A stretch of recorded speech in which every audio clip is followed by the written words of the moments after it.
Mas, kaya siguro to. Ha! Tulungan mo ako!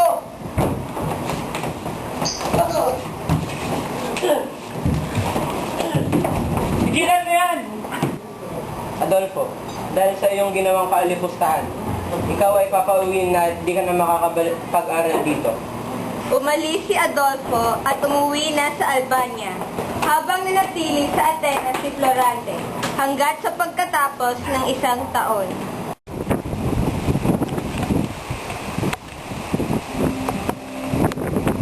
Florante, ito, ito sa'yo. Galing sa iyong ama, ang mahalaga. Ina! Bakit ka namatay? Tuyang nalungkot si Florante dahil sa sinapit ng kanyang ina. Ngunit ang kanyang guro na si Antenor ay patuloy siyang inaaliw upang makalimutan ni Florante kahit saglit ang pagkamatay ng kanyang ina.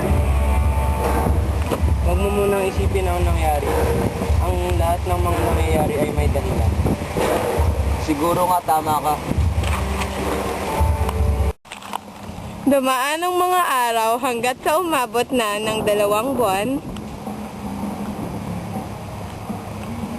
Florante, Magandang araw sa iyo. Ikaw ay dapat nang umuwi para sa isang rason. Sasabihin ko na lang sa iyo pag nakauwi ka na. Nagmamahal, iyong ama. At Tenor, kinakailangan ko nang umuwi sa amin. Pinapatuwi na ako ng aking ama. huwag mo kakalimutan ang aking bilin. Lagi mong paghandaan ang mga higanting handa ni Conde Adolfo. Mag-iingat.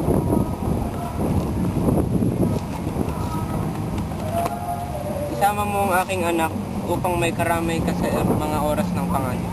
Alam na. Mag-iingat ka, anak.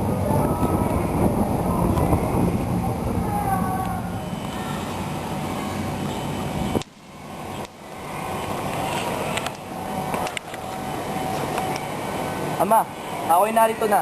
Aking anak! Itagal natin hindi nagkita. Ako'y nananabik sa pagkakita natin muli. Ako, ang guys ko, nakita ang hari. Ako ay may dalang sulat. Humihingi ng tulong ang bayan ng Crotona.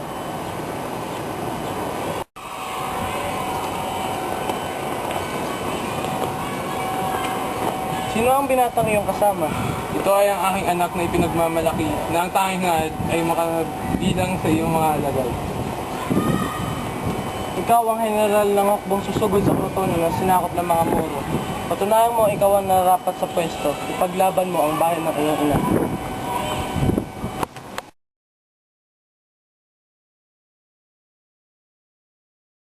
Halina at magsiupo tayo.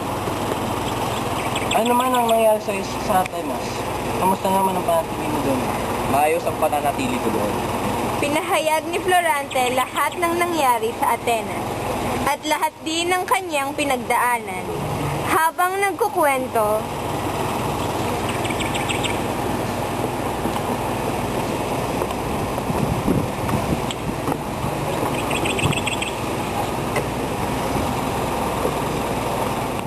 Maraming salamat, mahal na hari.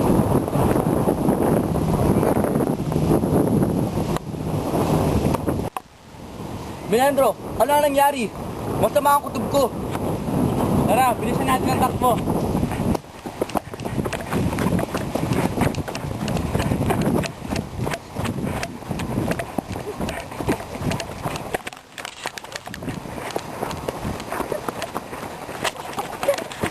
Isang kawawa ang tinibinig.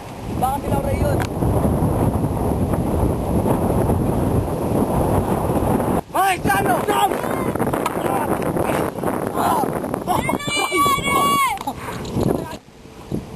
pinagpapatay ni Florante ang mga Moro na nakapalibot sa babae. Laura, bakit nandito ka? Ano nangyari sa'yo? Habang kayo ay nakikipaglaban, nalaki kami ng mga Moro. Inilahat ni Laura ang mga nangyari.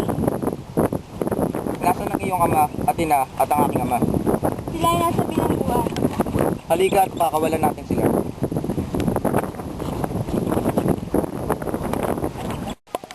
Pagpasok ni Florante sa loob ng reyno, bilangguan ang unang tinungo niya at doon niya nakita ang kanyang ama, ang hari Maraming at salamat sa reyna pagliligtas ng sa Albania at si Conde Anak, Adolfo. buti na lang at hindi ka napahamak.